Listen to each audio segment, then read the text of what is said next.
You know, my mother taught me well never to leave a woman to say the last word. And I am not, because we do have another special guest as well. It is an honor and a privilege to introduce to you Mr. Henry Huntley, who is the Senior Advisor to the Executive Director at the U.S. Department of Veterans Affairs. We'll have a few words to say about the international programs that the VA has, in particular with Ukraine. Mr. Huntley, you can there, here, wherever is best for you. Thank you very much. Thank you for being with us. Well, again, I'm Henry Huntley, and I'm from the Department of Veteran Affairs, and I'd like to, again, all right, which one is working? Okay, we'll do stereo. Again, I'm Henry Huntley from the Department of Veteran Affairs, and I'd like to thank everyone here for allowing us to be here.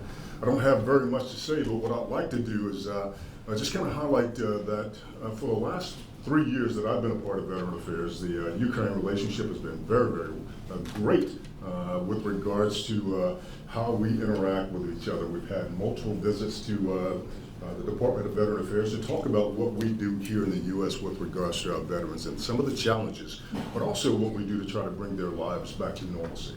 Resiliency is a big word for us. And again, as I said, to try to bring their lives back to normalcy. See, we have 20 million veterans here in the United States. And out of those 20 million veterans, there's only about 9 million veterans that we actually have track of, and or keep track of. And those, out of those 9 million, there are about 8 to 4 million veterans that are seeking some type of services from VA. So there's a wide range of numbers there that we have to consider. So one of the things that we're trying to do as an organization that's on behalf of our veterans is find those veterans that are in those disparate locations around the country, around the world, so that if they do need our services, we can provide a little bit of help to them. So having said that, like Ukraine, many of our challenges are the same with our veterans.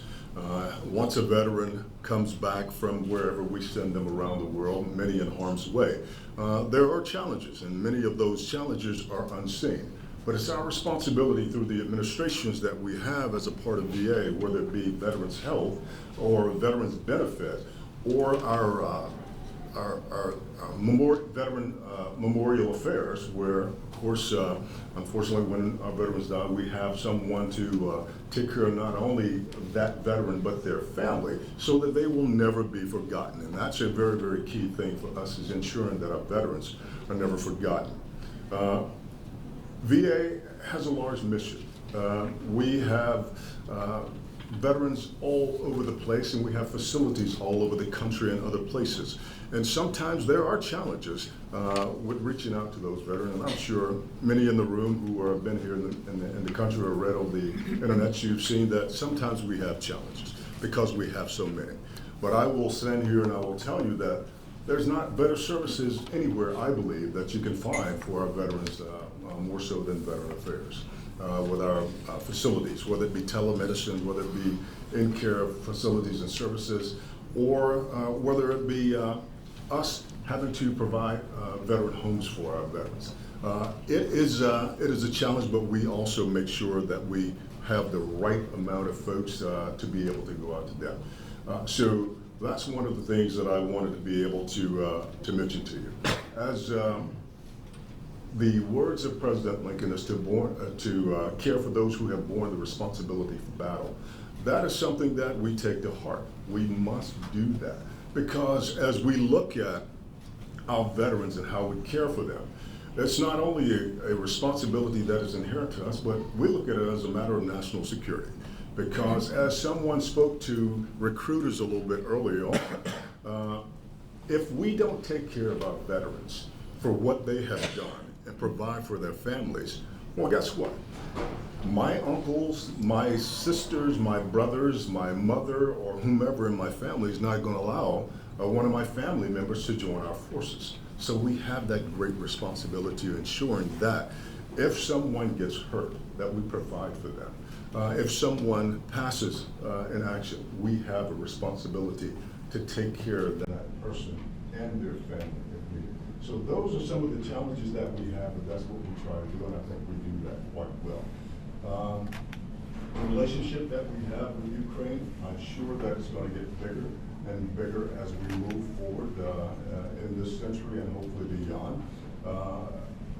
There's so much that we are all doing that's the same, but there's so much that we can continue to share, whether it be with technology on the battlefields or technology at our veterans health centers, or whether how we provide benefits to our veterans.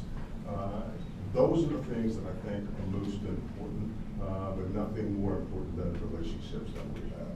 So I know I've spoken a little bit too long, but it's an honor to be here, and I'm also honored to know that I'll be seeing many of our teammates here in the room a little bit further in the future. So thank you very much.